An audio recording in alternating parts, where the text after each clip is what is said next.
Bonjour et bienvenue à l'émission L'Évangile, notre espoir aujourd'hui.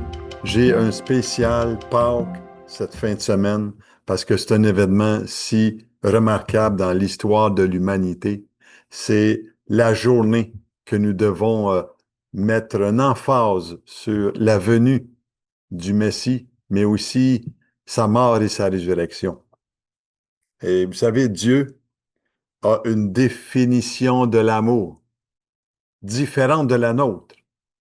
Et je crois qu'elle est la bonne façon, sa façon à lui, le Seigneur, de manifester son amour. Dieu est amour. Il ne change jamais. Et est-ce que tu connais l'amour de Dieu qui a été manifesté 2000 ans passés? J'aimerais lire un texte avec vous dans l'Évangile de Jean aujourd'hui et s'arrêter sur ce thème qui est une croix. Une croix, mais une croix glorieuse. Et j'aimerais lire ce texte avec vous que Jésus mentionne avant de prendre ce temps avec ses disciples. Jean chapitre 12, verset 23 qui dit, Jésus leur répondit, l'heure est venue où le Fils de l'homme doit être glorifié. En vérité, je vous le dis, si le grain de blé qui est tombé en terre ne meurt, il reste seul. Mais s'il meurt, il porte beaucoup de fruits. Celui qui aime sa vie la perdra, et celui qui hait sa vie dans ce monde la conservera pour la vie éternelle. Si quelqu'un me sert, qu'il me suive. Et là où je suis, là aussi sera mon serviteur. Si quelqu'un me sert, le Père l'honorera. Maintenant, mon âme est troublée. Et que dirai-je? Père, délivre-moi de cette heure. Mais c'est pour cela que je suis venu jusqu'à cette heure. Père, glorifie ton nom. Et une voix vint du ciel. Je l'ai glorifié et je le glorifierai encore. Toute une belle manifestation de la gloire de Dieu sur le Fils de Dieu quand il était vivant. Mais ici, dans ce texte, Jésus annonce qu'il doit partir. Il annonce à ceux qui le suivent qu'il doit quitter ce monde et qu'il était venu pour cette heure-là, ce moment-là.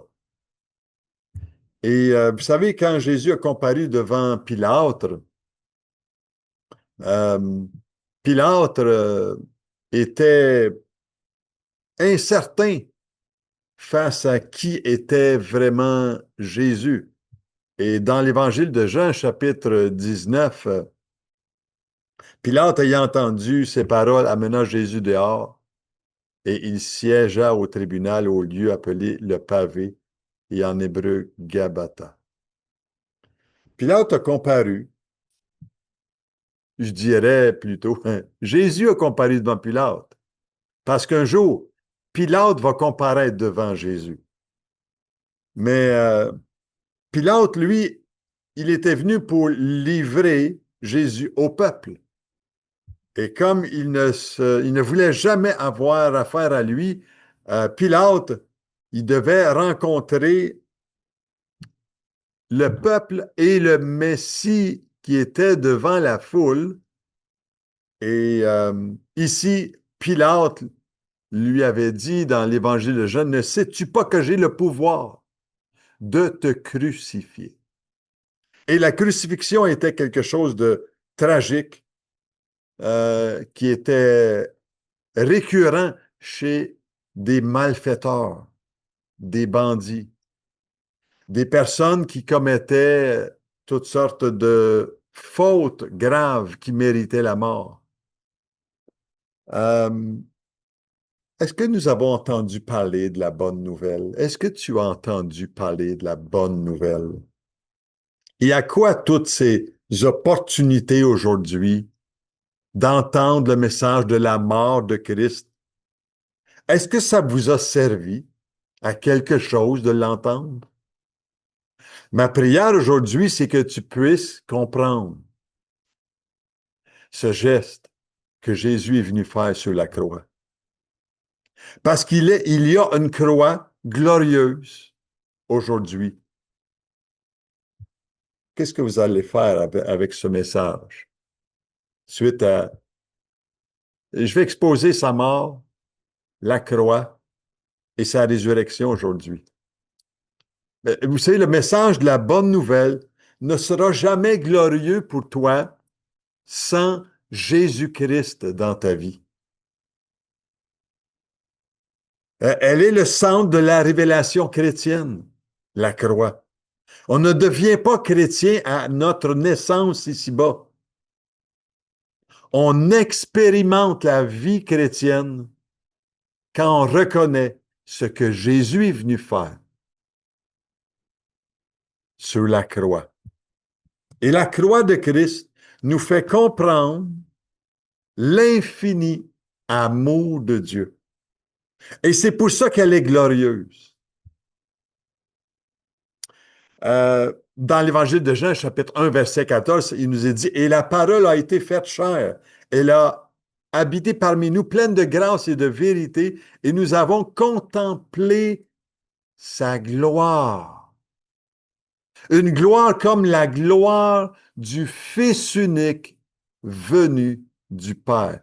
Les apôtres savaient ce qu'ils annonçaient comme message. Aujourd'hui, je te mets ça en 4 petits points. 4 choses que j'aimerais que tu retiennes. Qu'est-ce qu'une croix? La deuxième chose, comment une croix peut-elle être glorieuse? La troisième chose, pourquoi est-elle glorieuse, cette croix? Et quatrièmement, qu'est-ce qui a rendu cette croix glorieuse? La première des choses, qu'est-ce qu'une croix? C'est un instrument de torture, c'est un instrument de souffrance, de raillerie. C'est un instrument de jugement, de condamnation. Quand les clous rentrent dans la chair, c'est un sujet de malédiction reçue de par les fautes de quelqu'un. Et il y a eu du sang qui a coulé, de la moquerie qui a été faite face à la personne de... La crucifixion était un moment cruel de mépris face aux individus qui montaient à une croix et ça conduisait à la mort. C'était tragique. C'est une malédiction et un rejet total. Et c'est tragique quand je vois les films sur la vie de Jésus et que j'aime aussi revoir des films à ce sujet-là. Le dictionnaire biblique nous dit jusqu'à la mort de Christ et même après, la croix a suscité l'horreur et le dégoût. Porter la croix signifie d'être exposé à l'opprobre et à la calomnie des gens. La deuxième question que je vais répondre avec vous aujourd'hui. Comment une croix peut-elle être glorieuse? Suite à cette définition-là. J'aime ce que Roger Sherrix mentionne dans son livre La croix de Jésus-Christ. Il dit, il y a quelque chose de mystérieux et de grand dans l'abaissement du Messie éternel, dans la mort du Fils unique et bien-aimé. Oui, il y a quelque chose de mystérieux, mais qui peut être révélé, connu, compris. Et Jésus a tout mis en œuvre pour accomplir cet événement de la croix. Il a dit dans l'Évangile, c'est pour cette heure que je suis venu. Vous savez, 1/6 des évangiles est consacré à la dernière semaine avant la crucifixion. 1/6 des évangiles. Jésus est devenu, en d'autres mots, le témoin numéro 1 de ses propres paroles qu'on chérit tellement. Et est-ce qu'on peut devenir les témoins de cette croix glorieuse aujourd'hui? J'aimerais te dire oui. Oui, on peut devenir des témoins. Et j'en suis un. Et c'est pour ça que je vous l'annonce. Parce que le message mérite d'être bien compris. Roger Chérix, il dit ceci: quand l'Église se regarde trop vivre, quand elle s'efforce de se maintenir ou de sauver ses positions, elle risque de se perdre. Elle est déjà perdue. Mais quand elle proclame simplement et fortement le Christ crucifié, elle redevient conquérante. Et oui, il y a un message. Et dans 1 Corinthiens chapitre 1, verset 18, l'apôtre Paul disait bien, car la parole de la croix est folie pour ceux qui périssent. Mais pour nous qui sommes sauvés, elle est une puissance de Dieu. Et j'aimerais te dire, il y a de la puissance véritable dans le nom de Jésus quand on reconnaît la puissance de la croix. C'est une folie peut-être, peut-être pour toi,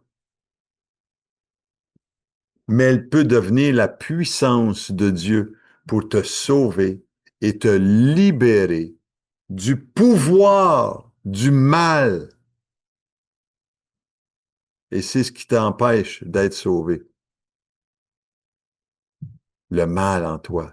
Et c'est pour ça que Jésus est venu sauver ceux qui sont perdus. Jésus est venu comme sauveur pour sauver quelqu'un. De quoi?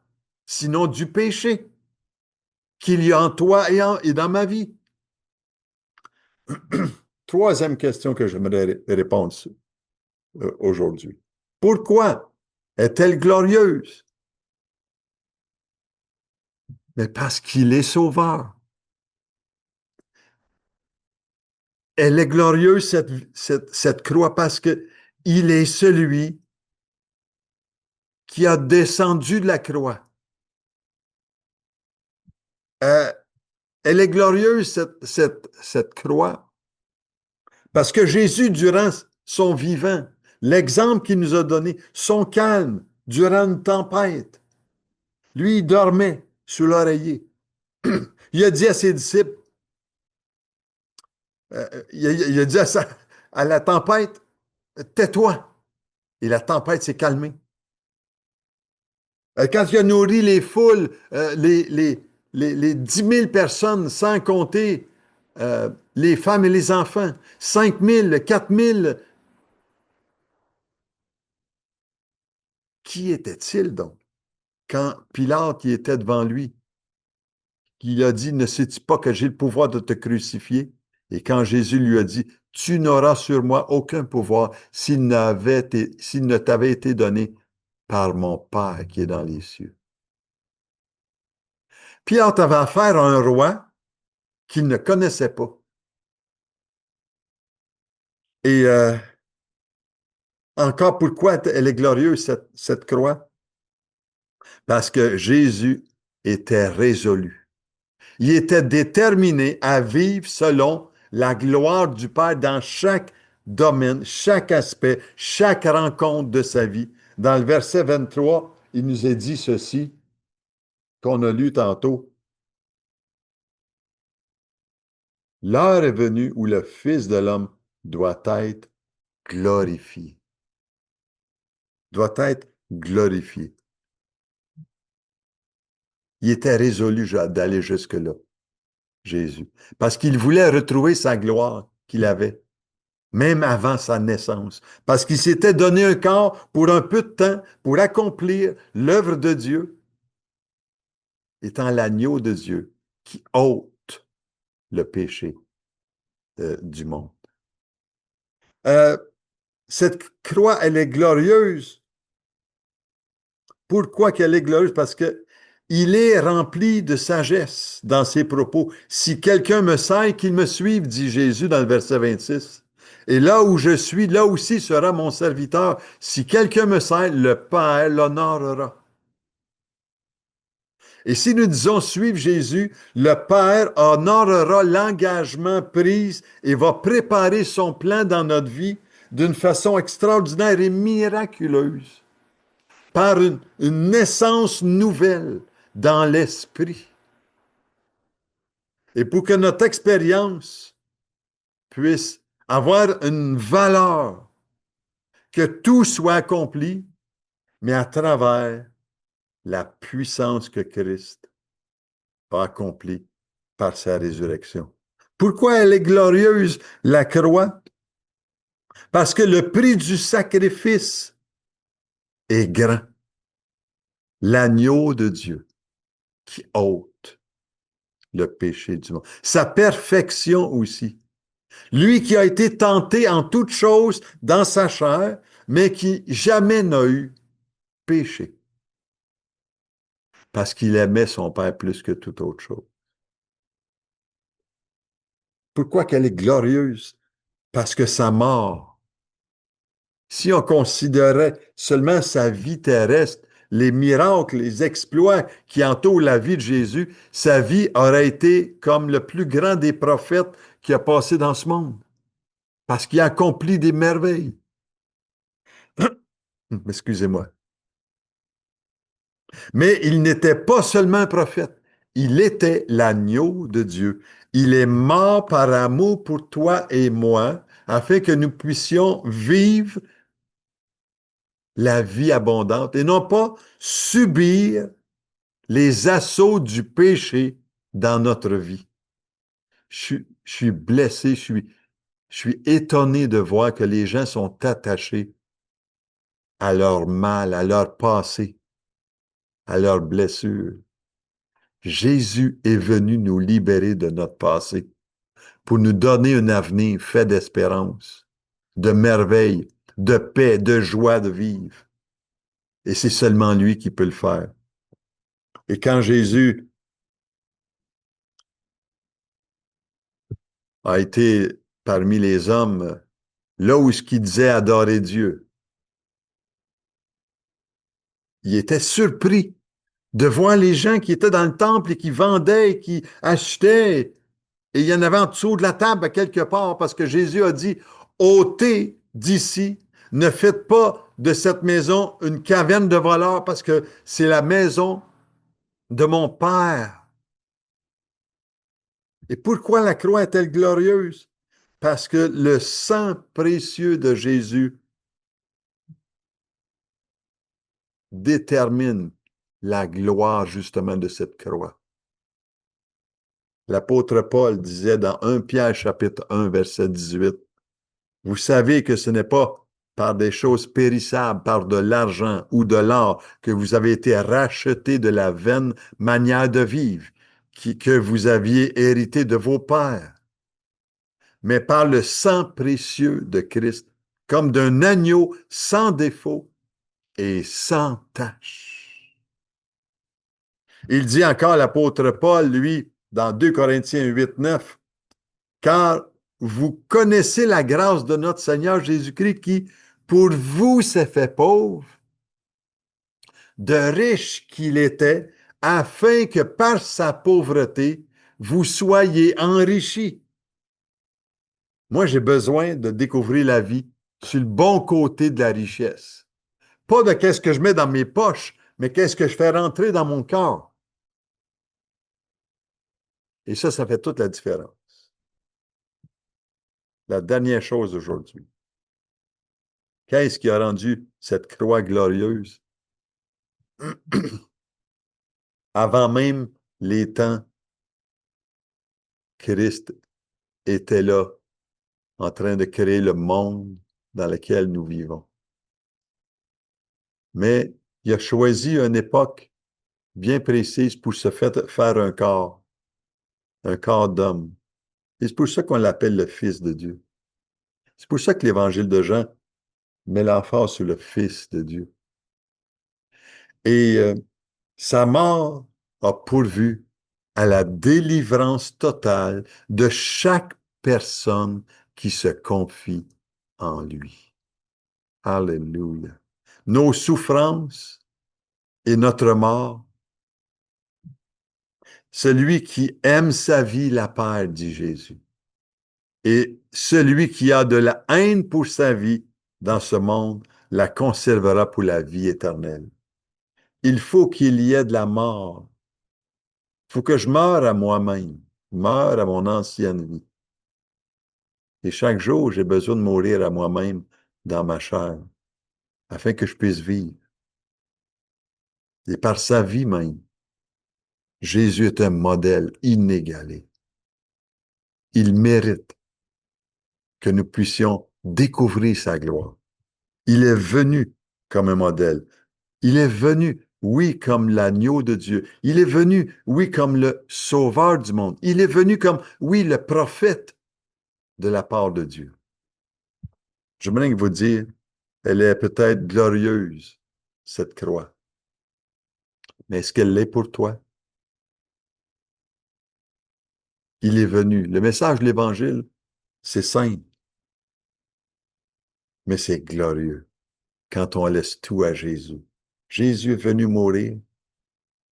Il a été 3 jours dans le séjour des morts. Et le 3e jour, il est ressuscité d'entre les morts. Et c'est comme si l'Esprit de Dieu était venu dans ce tombeau où ce que le corps de Jésus était inanimé. Et l'Esprit de Dieu, c'est un esprit, est revenu dans ce corps mort. Et Jésus est revenu à la vie pour témoigner la gloire du Père. Et c'est pour cela qu'elle est glorieuse, cette croix, aujourd'hui, pour moi. Mais c'est pour ça que je vous l'annonce. Est-ce que tu es prêt à reconnaître la gloire du Fils de Dieu? Celui qui est venu dans l'humilité. Il n'est pas venu dans les palais, mais il est venu apporter un message qui transforme, qui libère ceux qui lui font confiance. Et j'aimerais aujourd'hui, dans cette journée de Pâques, vous dire que le plus beau message de l'Évangile, c'est de reconnaître qu'on en a besoin. Est-ce que tu as besoin de ce message? Moi, ça fait déjà 42 ans et je ne me tanne pas de découvrir encore les merveilles, la grandeur de Dieu. Et je te souhaite aujourd'hui de pouvoir t'approcher de Dieu, de pouvoir laisser la gloire de cette croix te faire connaître le plus beau des messages, le plus glorieux des messages, le plus merveilleux des messages pour ta vie. J'espère qu'on pourra regarder ensemble cette autre aventure de l'Évangile, notre espoir, dans un autre programme la semaine prochaine, les hauteurs de son amour, qu'on va poursuivre dans cette série. Mais avant, écoute bien ce chant, à la croix. Et peut-être que tu pourras être attiré un petit peu plus à cette croix glorieuse. Écoute bien avec ton cœur et on se retrouve la semaine prochaine. Une joyeuse Pâques à tous.